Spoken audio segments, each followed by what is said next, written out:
Olá, alunos, como estão? Espero que todos estejam bem. Aqui é o professor Juliano. Hoje daremos sequência, então, na nossa unidade curricular número 3, onde tratamos da concepção e formação do ser humano. O tema específico da aula de hoje é o sistema reprodutor masculino, órgãos internos. No roteiro de hoje, estudaremos a anatomia do sistema reprodutor masculino, órgãos internos, começando pelos testículos, epidídimo, ducto deferente e as glândulas anexas desse sistema, que são as vesículas seminais, a próstata e as glândulas bulbo-uretrais.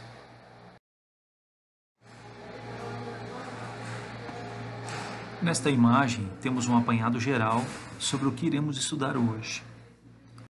Anatomia dos testículos, do epidídimo,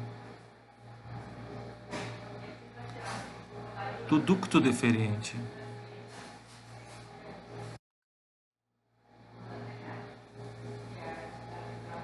das vesículas seminais, da próstata e das glândulas bulbo-uretrais.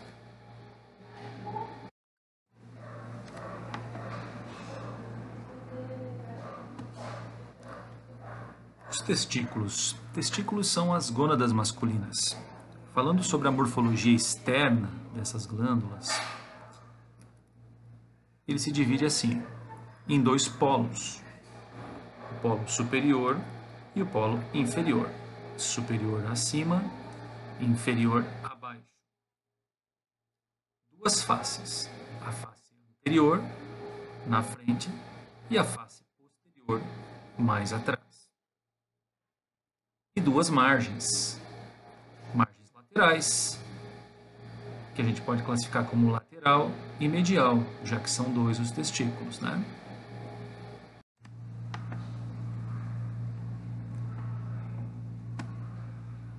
Aqui temos uma visão do testículo com um corte sagital e mais abaixo um corte axial.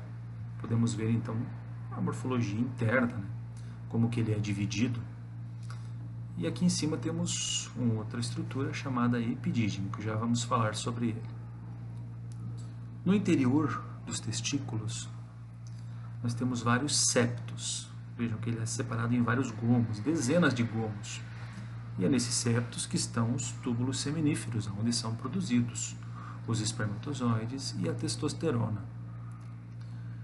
A membrana que envolve o testículo é essa membrana rígida chamada túnica albugínea. É esta túnica que dá formato ao testículo. Vejam que entre um lóbulo e outro nós temos essa extensão da túnica albugínea que a gente chama de septos. Então, os septos testiculares são extensões da túnica albugínea para formar os lóbulos, e dentro dos lóbulos, os túbulos seminíferos.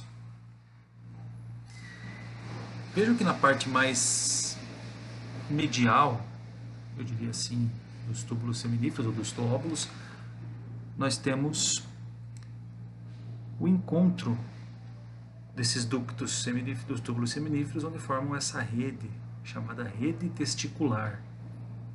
Então, é a junção de todos os ductos que vêm dos lóbulos. E nessa rede saem os ductos eferentes, que levarão os espermatozoides até o epidídimo.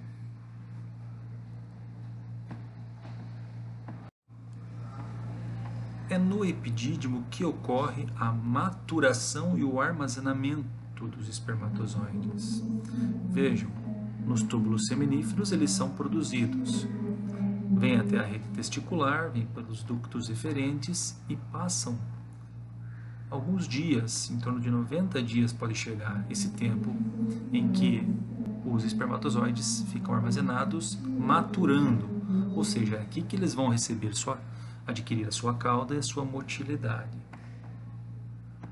O epidídimo possui um ducto enovelado, que se esticarmos ele pode chegar a 5 metros de comprimento. Vejam, 5 metros resumidos em 2 ou 3 centímetros de comprimento.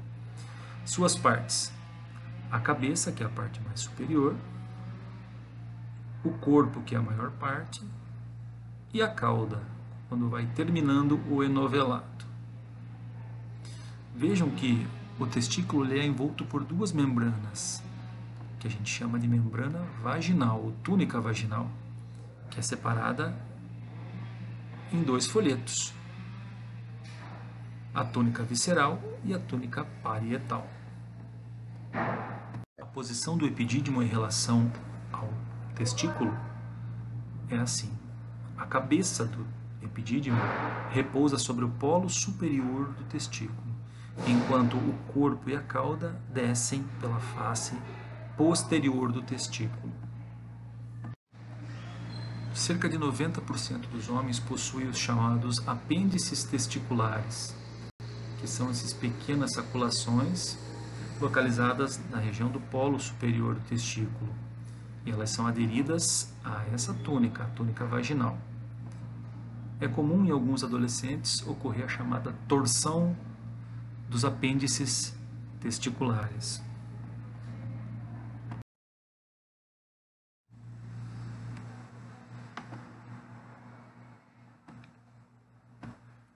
Retomando um pouquinho o assunto da aula passada sobre o eixo hipotálamo hipófise gonadal, a ação dos testículos, a questão do biofeedback negativo, né?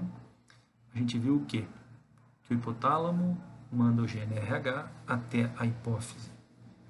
Na hipófise anterior, ou adenohipófise, onde ativará as gonadotropinas, que é o FSH e o LH. Muito bem. Dentro dos túbulos seminíferos temos as células germinativas, também conhecidas como células de Sertoli. Essas células são as células responsáveis pela espermatogênese. E qual será o hormônio que irá estimular essa produção? O FSH, o hormônio folículo estimulante, certo? Então, hipófise anterior, FSH, células germinativas ou células de Sertoli, espermatogênese. E lá da adenopófise também virá o LH, ou hormônio luteinizante, que atuará aonde? Nas células intersticiais, também conhecidas como células de Leydig, que são as células que são responsáveis pela produção da testosterona.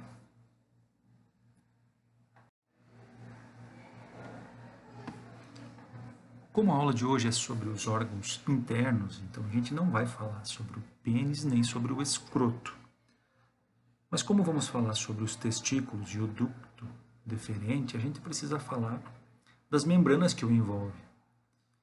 E esse conjunto de membranas que o envolve formam o chamado funículo espermático. A principal função do funículo espermático é a termorregulação dos testículos. Ou seja, o testículo produz espermatozoide e o espermatozoide não pode ficar exposto sob temperaturas altas. Ele, na verdade, precisa estar em torno de 2 graus abaixo da temperatura corporal, em torno de 34, 34,5 graus Celsius. Então vejam, ele possui várias membranas. Eu posso citar 3 aqui, que seria essa mais interna, o músculo cremaster, uma camada muscular, a face espermática interna, que fica para dentro do cremaster, e a face espermática externa. Então, para que serve uma camada muscular nessa região? Exatamente para tracionar o testículo mais próximo do corpo ou relaxar e fazer com que o testículo se distancie do corpo. Isso a gente chama de termorregulação, ou seja, precisa estar em torno de 2 graus abaixo manutenção da vida do espermatozoide, certo? Ele não vai suportar temperaturas maiores que essas.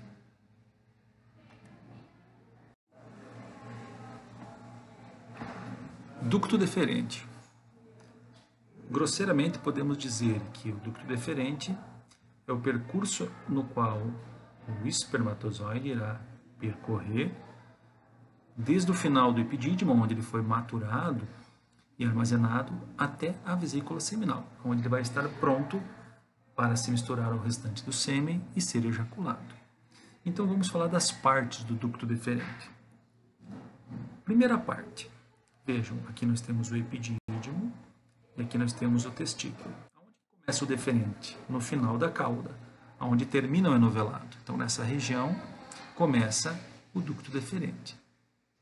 Toda essa parte do ducto que fica dentro do escroto, dentro da bolsa, né, ou do saco escrotal, a gente chama de parte escrotal do ducto deferente. A parte que sobe fora do escroto e passa pela região da virilha, a região inguinal, vejam que nós temos ossos, pubis e isquio. Vejam que ele sai do funículo nessa região aqui. Ó. Então, essa região que passa pela virilha a gente chama de parte inguinal. E quando entra na cavidade abdominal, na cavidade pélvica, a gente chama de parte pélvica. Então, a maior delas é a pélvica, vejam. Parte escrotal, parte inguinal e parte pélvica. Essa dilatação que nós temos no final da parte pélvica se chama ampola do ducto deferente. E esta glândula, onde será produzida uma boa parte do sêmen, a gente vai falar daqui a pouco, e o esperma chegará até a ampola e ficará uma parte aqui dentro da vesícula, a gente chama de vesícula seminal, também conhecida como glândula seminal. Glândula por quê? Porque ela produz uma substância exócrina, que é uma substância alcalina que faz parte do sêmen.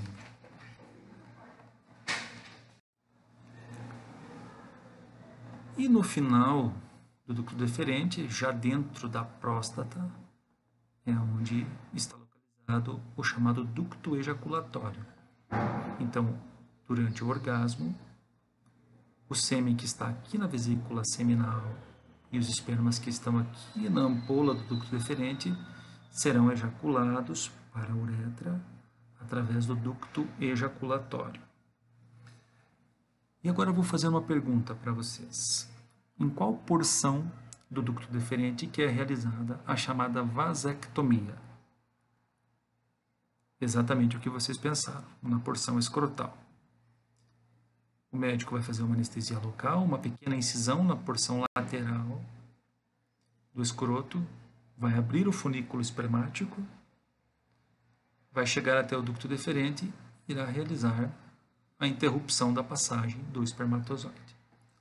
Portanto, a partir desse momento, o paciente irá continuar ejaculando seu sêmen normal, porém no estado de azoospermia, ou seja, sem a presença de espermatozoides. Glândulas anexas. Possuímos 3 tipos de glândulas que vão, de alguma maneira, facilitar a ejaculação e produzir o sêmen. Vamos começar pelas glândulas seminais ou vesículas seminais. Vejam nesta vista posterior, aqui nós estamos observando uma bexiga urinária. Vejam, os ductos deferentes, eles vêm, passam por trás, por cima dos ureteres terminais. E sua ampola termina onde? Na parte posterior da bexiga, onde nós temos as vesículas seminais. Vesículas porque armazenam, glândulas seminais porque produzem. E o que elas produzem? Elas produzem o chamado líquido seminal. Este líquido, ele nutre e facilita a motilidade dos espermatozoides. E ele corresponde a 60% do sêmen. O que é o sêmen? Sêmen é o total do ejaculado.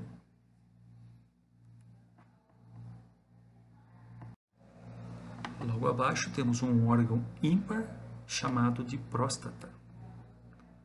Próstata, olhando por trás, tem este formato aqui, um formato de uma pera invertida. A próstata ela possui um volume aproximado de 24 centímetros cúbicos e um peso de mais ou menos 20 gramas. Em alguns casos, esse peso e esse volume aumentam. Nesta vista lateral, a gente consegue ver que a uretra sai da bexiga e passa no interior da próstata. E O ducto ejaculatório também, que vem lá do ducto deferente das vesículas seminais. Tá? Então vejam, olhando por trás novamente, a parte de cima da próstata a gente chama de base, enquanto o seu ápice é voltado para baixo. A principal função da próstata é a produção do líquido prostático. Esse líquido também irá nutrir e preservar os espermatozoides. Este líquido que a próstata produz, ele corresponde a cerca de 25% do total do sêmen.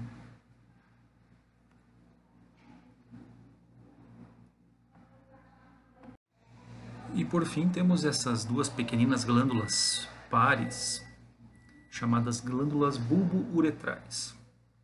Vejam, são pequenas, do tamanho de ervilhas, arredondadas, localizadas abaixo da próstata, posterior na região da uretra membranosa e na região do esfíncter externo.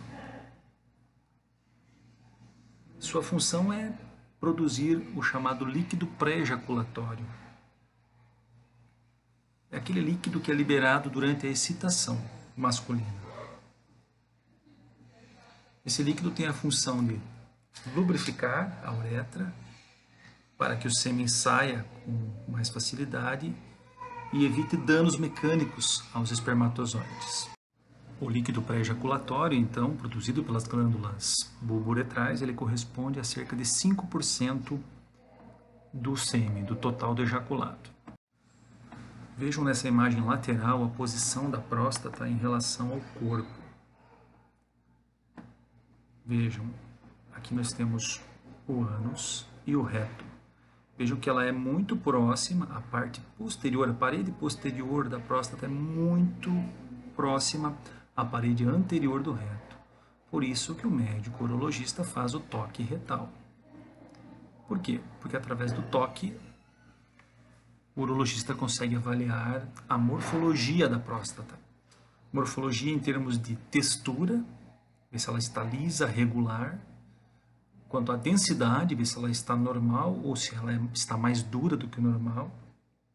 E seus contornos, se eles estão irregulares. Tá? Exemplos de carcinomas. Ela não vai ter essa textura lisinha, com essa densidade mais suave, macia dela. Ela vai ser mais dura, rígida e toda lobulada, cheia de contornos irregulares. E também para ver se ela está aumentada de volume. Nós temos, então, na parte de cima, a base da próstata, na parte de baixo, o ápice prostático, duas faces, uma anterior e uma posterior, e duas margens, são as margens laterais, direita e esquerda. As dimensões normais da próstata,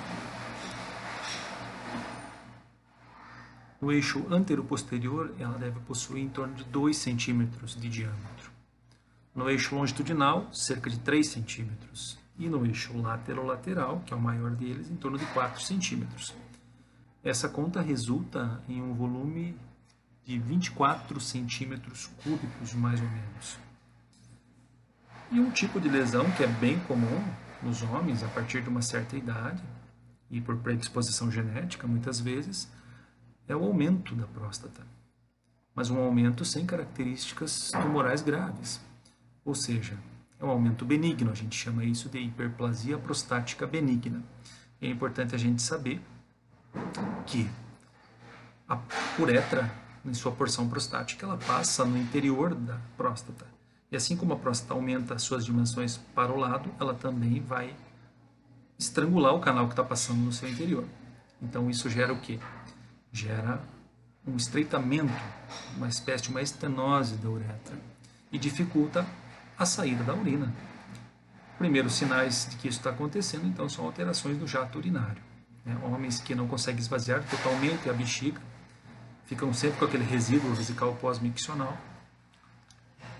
e a urina chega a gotejar em alguns casos.